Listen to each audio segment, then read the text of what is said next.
Great. So as promised, Andreea, a cybersecurity researcher, will talk us through TLS Protocol Manipulation, a very low throughput C2 channel. So the stage is yours, Andreea. Thank you. All right.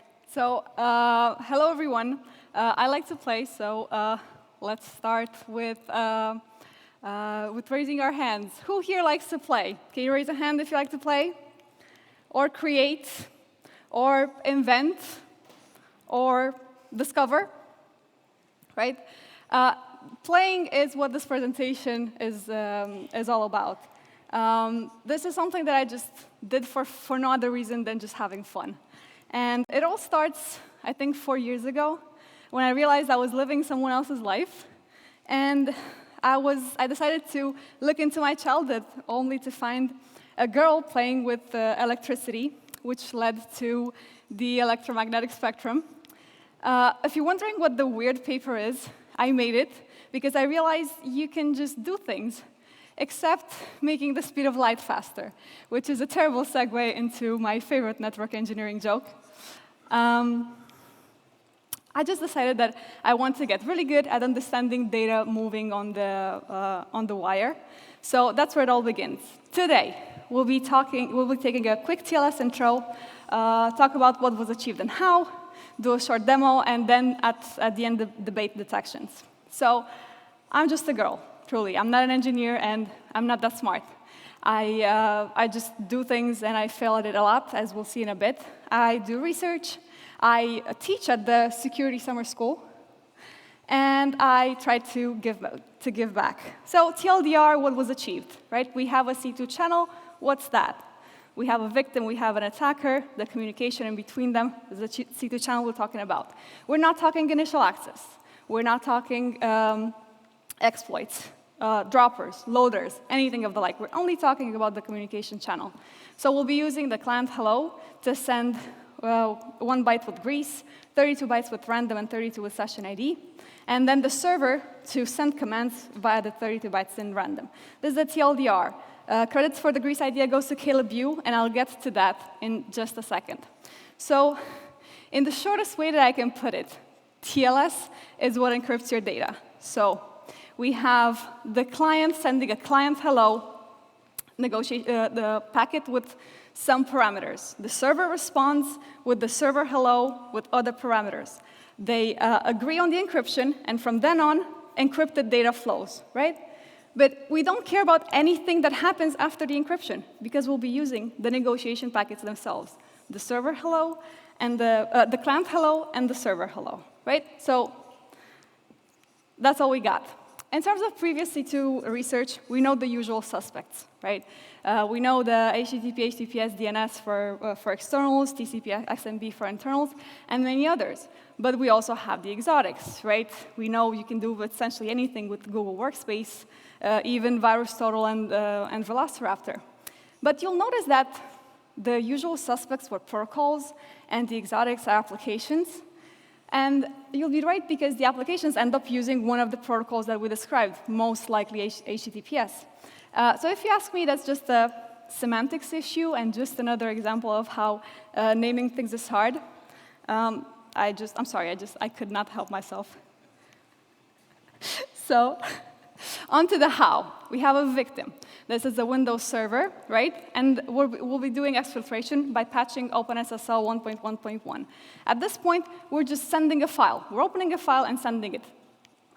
And then on the attacker side, what we want is to patch OpenSSL to send command output instead to achieve the C2 channel, right?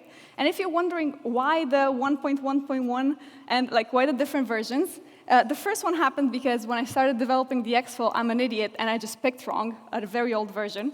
And then the second one happened because I didn't want to make the same mistake, so I just chose the latest one, which just happens to be a development branch. So TLDR, don't be me, just pick a stable version like a normal person. So to make it clear, this is not an OpenSSL vulnerability. In fact, OpenSSL is pretty fucking amazing, and it keeps alive a lot of what we all use in our daily lives. What they achieve goes far beyond my little game here, right? So there's no vulnerability here. And this is not a double negation. If it's just another The Office reference. So if you know where it's from, I would be honored to buy you a beer. So at this point, we have a plan, but essentially we have no idea how to execute it. So let's just look at the packets on the wire and get a better understanding. This is the client hello, but we're looking only at the random, the session ID, and then 3 other fields that are used for grease. You'll notice there's 3 fields for grease, but we only send 1 byte divided into 2 of them. The third one is random just for fun. And this is the server hello, and that's what we're going to use, just the server random, right? But what is this grease thing anyway? Grease is actually how this research starts. It stands for blah, blah, blah, many words. You're just essentially adding a set of values to the TLS protocol to prevent extensibility failures. When peers see these values, the correct handling of them is just ignore it, making sure that peers are able to ignore values. And this is the more detailed version of where we're going to add them. And that's the actual bytes that we're going to use. The cipher suites, supported groups, and supported versions. So if we want to send an a small a, which is 97 in decimal, 61 in hex, we'd have to split it into 6A, 6A, and 1A, 1A, and then reassemble them server-side to make them make sense. That's why the third one is random, for no good reason. Which brings me to the why. Why would somebody do this? Well, it all starts with, I was taking an advanced network threat hunting class. It was Chris Brenton at Anti-Siphon. And they give you access to a CTF platform with many challenges. So network threat hunting, I was like, OK, any challenge that has a PCAP, I'm going to solve it. Until I get to the very last one. And it takes me 3 weeks to figure out what's going on. And after I figured it out, it was a grease exfil created by Caleb Yu. I find who he is, I emailed him, he was very nice. And I asked him, how did you do it? Did you also patch OpenSSL, or did you use another approach?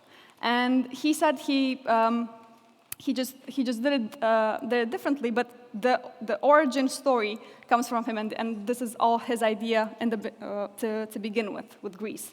All I did was, looking at the client hello, I was like, OK, but what if I use random?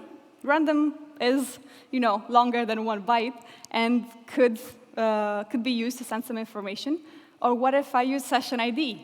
Could I use session IDs to do this? Like, is this something that I can pull off? Which brings me to the exfil itself. So that was the first part of the research, where we just add grease to OpenSSL. Then we set the grease values. We set the client random, and then the session ID. And this is where I needed help from a book from 1999, because I was in way over my head when it comes to linking and loading.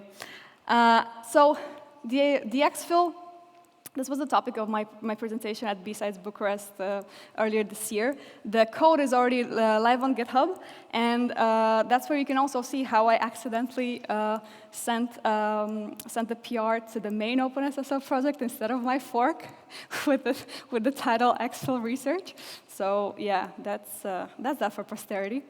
Also, fun fact, did you know that you can see up to 3 different versions into client hello?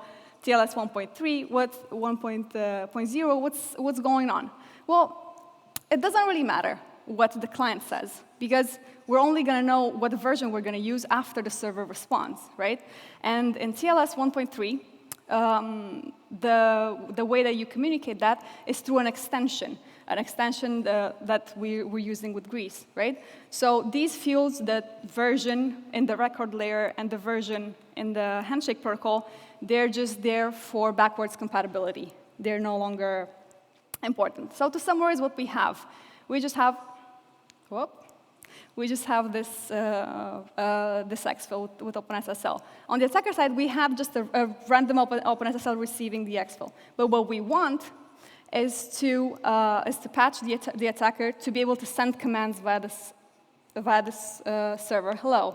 So I was I was ready to jump in, and the first thing that hit me was that by compiling the server with linking the server with the OpenSSL 3.5 version, I changed nothing in the code, but I just woke up to an unexpected end of file. And what took me plenty of days to figure out what was going on and why the new handling was because they just added new logic in 3.5 to handle the behaviors that previously were just ignored.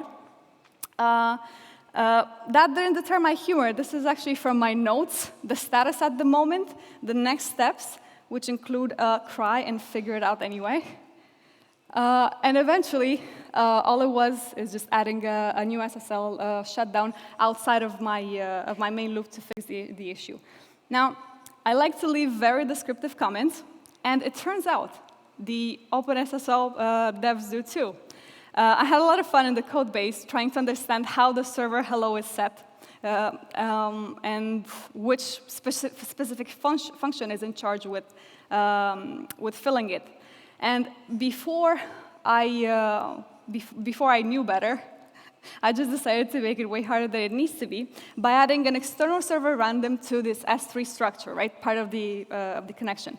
I thought, let me just use this whenever I set a flag to either 1 or 0. If I have a custom, let me just use my custom, not the default. That was the initial way I thought about it, and I find it helps me. It helps me a lot when people talk about how they think about issues or how they do trivial things.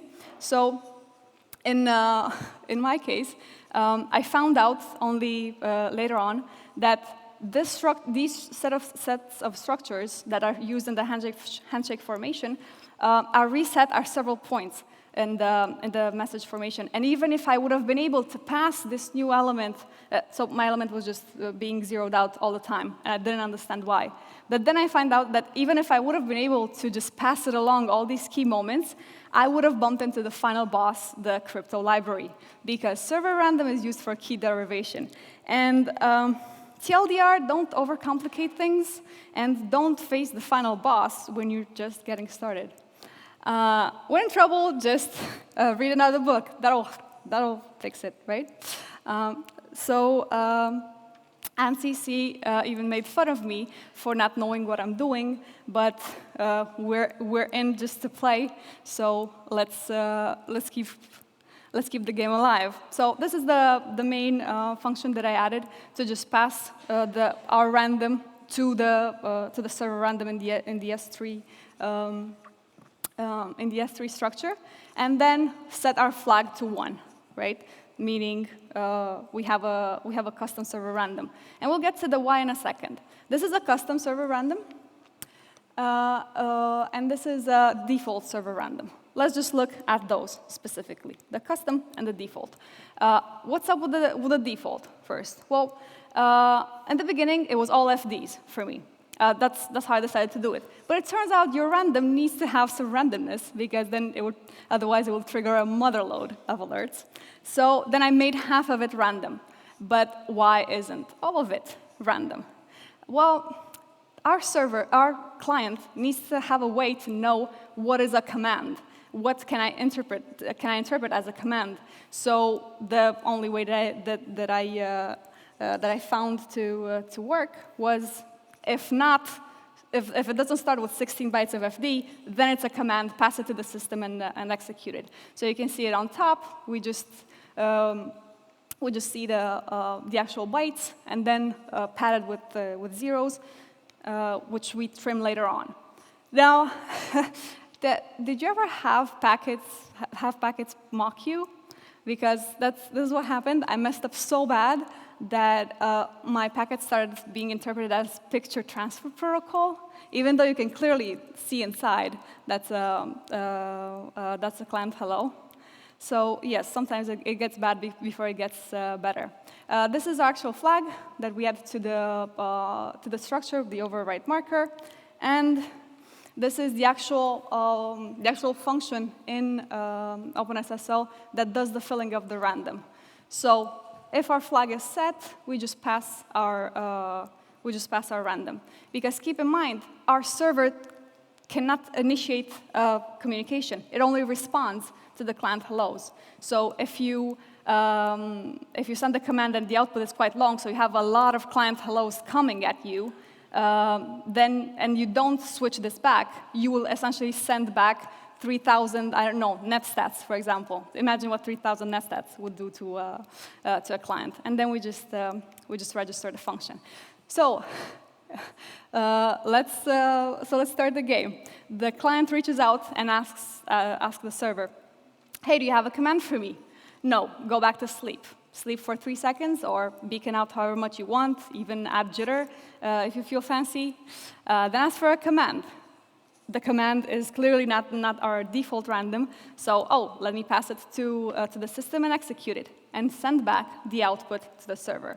Now, that's exactly where we need to switch back immediately to the nose, so we don't send too many commands to the server, and we just create a mutex, lock it, and after we pass our server random, switch back to 0, so we know to just use the default, and then keep going with the output, right? Then the server waits, hey, do you have a command? No. Hey, do you have a command? Yes, pass it to system. Which brings me to execution. This is where evading EDR by Matt Hand came in handy, because he talks about the process creations. So let me switch back here, right? So when it comes to execution, we're using system, but system just gives you the output to standard out, right? It doesn't give you back anything. So the usual way that you would do this in Windows is just use popen, or just use the create process A Windows API to create a new process, execute, get the output back, send it, right? But if that sounds familiar to you, this is the behavior that is flagged by basically any EDR that is worth its bread. And I know this killed lots and lots of my beacons, both Elastic and even Defender killed this sort of behavior, just the fork and run. So we're using GRS, grease random SID, we're getting the command and getting this output and sending it back. Now, this is the buffer, so if grease was set, we pass 1 byte through grease, then delete it from the buffer. If random, pass 32 bytes, then delete it from the buffer, and if SID, the same, delete it from the buffer. Now, time for the demo, if the gods be willing. Now, let's see. So we have our client, and we have our server. All right. So the Debian server and the Windows Server client, right? Let's just start a packet capture on the server side and see it in action, right? So the server has this IP right here that we're going to use to connect to from the client side and then send the GRS. Now, let me just start the server and send the command, ipconfig. Right. So our custom random is set, and yes, we are listening. Right. So now the client first checks in. Then after 3 seconds, it's gonna see, there's a command for me. It's gonna take it, execute it, and then send the output back to the client. Let's do net local group. Bless you. Net local group administrators. Then we check in, get the command, and send the output back. That's essentially it. Let me kill the server, and this will die as well. And let's look at the wire and see what's going on. TLS handshake type 1, this is the client hello, right? So we see the first client, hold on. Yep, now we only have them. So we can see here the output is starting to come back in the SID and the random, and it just keeps on going. And let's see the server hello, which is handshake type 2, right? We can see the first command and then the next ones are just empty. But you notice the randoms are default, but the session ID is just mirroring whatever the client sent. So that's it with the demo. Let me switch back to my presentation. Right. Oh, no. That's not so great, but give me just a quick second to get to the fun part. That's where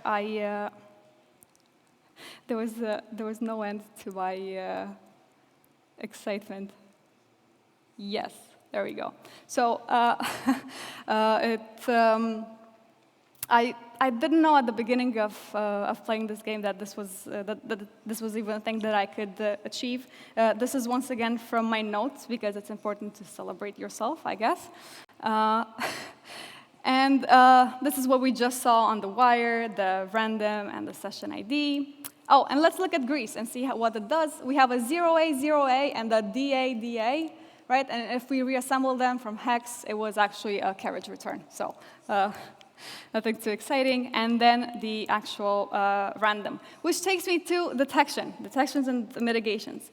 Now, there's no such thing as unhackable, and there's no such thing as undetectable, right? If you hear anybody say unhackable or undetectable, they're either oblivious or just straight up deceitful, right?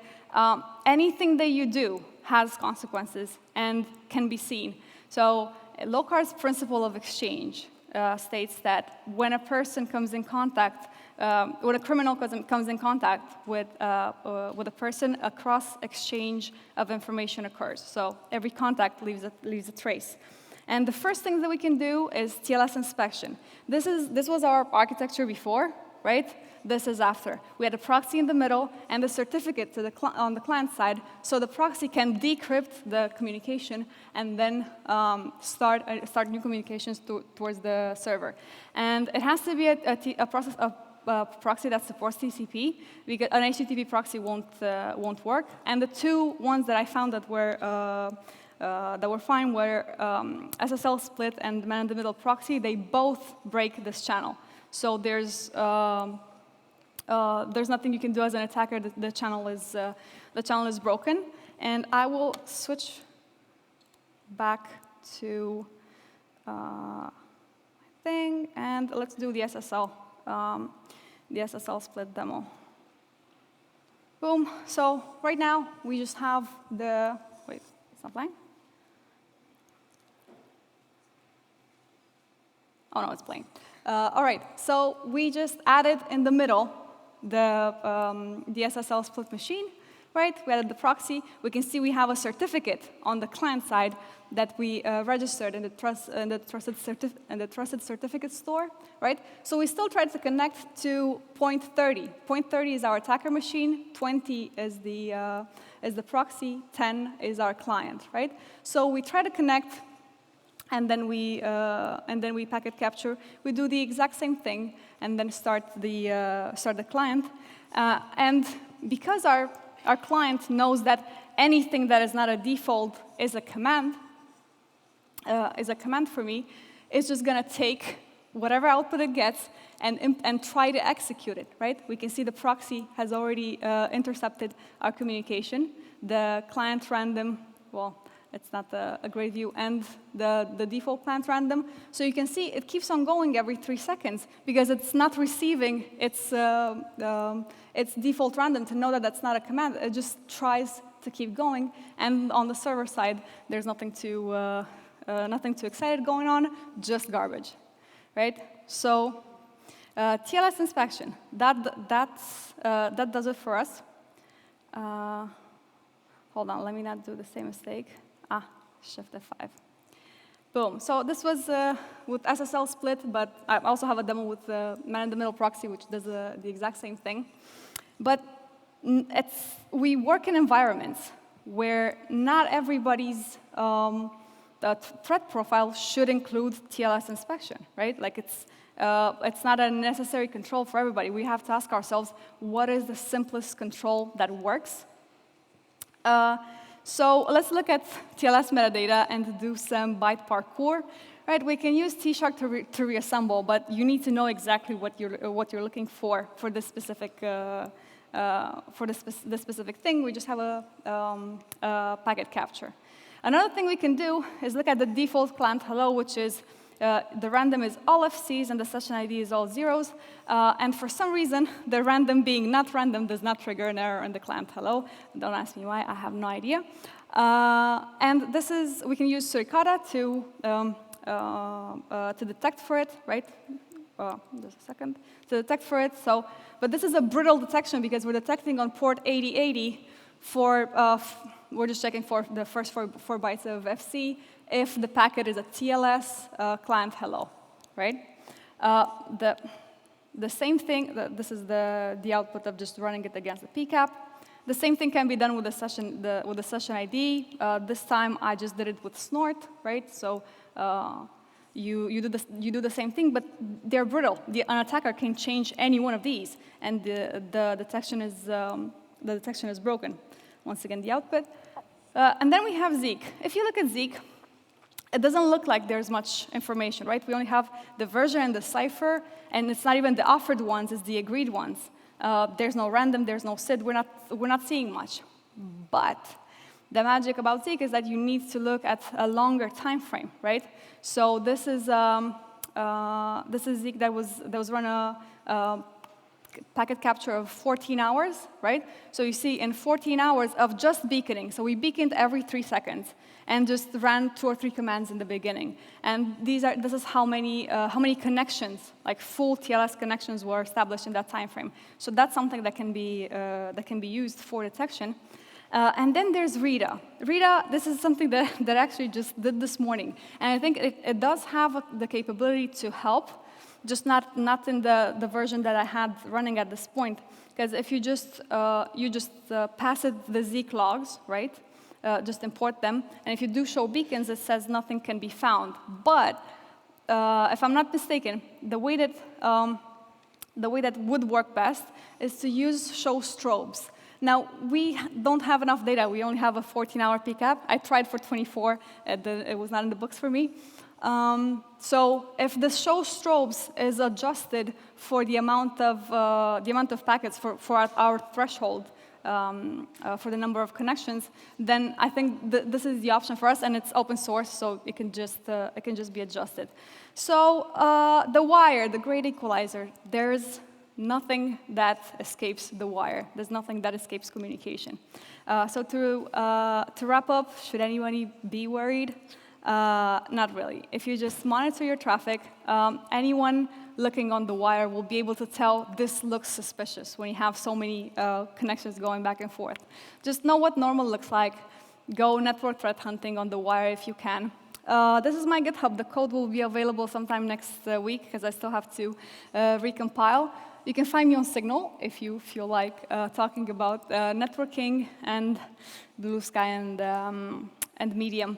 The code will be fully on the OpenSSL patch for the server, and then including the client and the server themselves, because that's where most of the logic sits in them, the handling of the connections. So now, if you have any questions, this is your time. Thank you. Thank you so much, Andreea. Time for questions for such an insightful presentation. So, okay. Yes? My colleague will bring up you a mic just in a minute. Yep. There it is. There it is. Hello. Yes. Hi. Are specific TLC versions more vulnerable or resistant?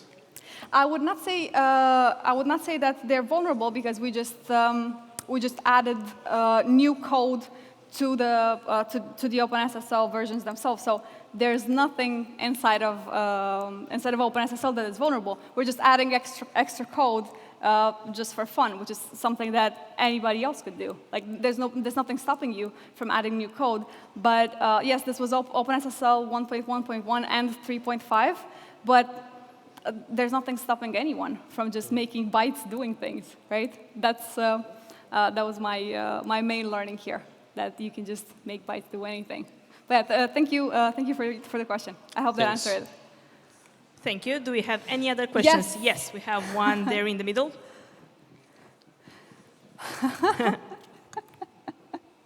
I wish I had my hoodie on now. Hi, thank you for the thorough presentation, actually. Do you have in mind any other protocol, or is just what comes up next and you take it as a challenge? God. You know, it's funny, when I did the exfil, somebody was in the audience, and the first thing that they asked is like, oh, wouldn't this work as a C2? And I was like, funny you should ask. And then now, funny you should ask, yes. I'm debating in between DNS or Quick. Both of them have some interesting aspects to explore. But yeah, it's just about having fun. DNS is quite complex and quite big, so a lot of people have been there. Quick has been around for a short time, so maybe that one. But yes, keep an eye on my GitHub, or you can find me on LinkedIn, Andreea Iacob, and I'll also make an announcement there with my blog post. Cool. Yeah, thank you. Thank you so much. Yes? Great. And another question there in the front. Hello. Hello. Did you think about encrypting the bytes that you send? Oh, absolutely. You can. You can do any sort of encoding on the client side before sending it. So then it's not going to make any sense. But you're still going to catch the behavior, right? The behavior. It's the detection is going to be based on just the beaconing back and forth. What are you doing? Starting so many connections, right? Starting, and closing. Because when you start a connection, you have to send at least one byte inside, right? So if you look at bytes sent, you're going to see 1 byte for every 65 that we actually sent out. But you are forced to do this. So if you see anything on the wire that has this sort of behavior that just sends one byte or something irrelevant and then closes on and on and on, it's like, imagine you're in a bank, right? You go in, you have this pink, purple suit. You go in and out, nothing looks suspicious, right? But if you go in and out 3,000 times a day, maybe the ladies in the bank could be like, okay, this guy looks suspicious. Let me have a look. So it's the behavior of going back and forth with this data because it's low throughput. But yeah, if you're not monitoring, then yeah, you don't have a way to look for this behavior. But yeah, thank you for your question. You could absolutely encrypt before. This was just for fun, so we could actually see something on the wire, not just gibberish. Thank you. Okay, thank you.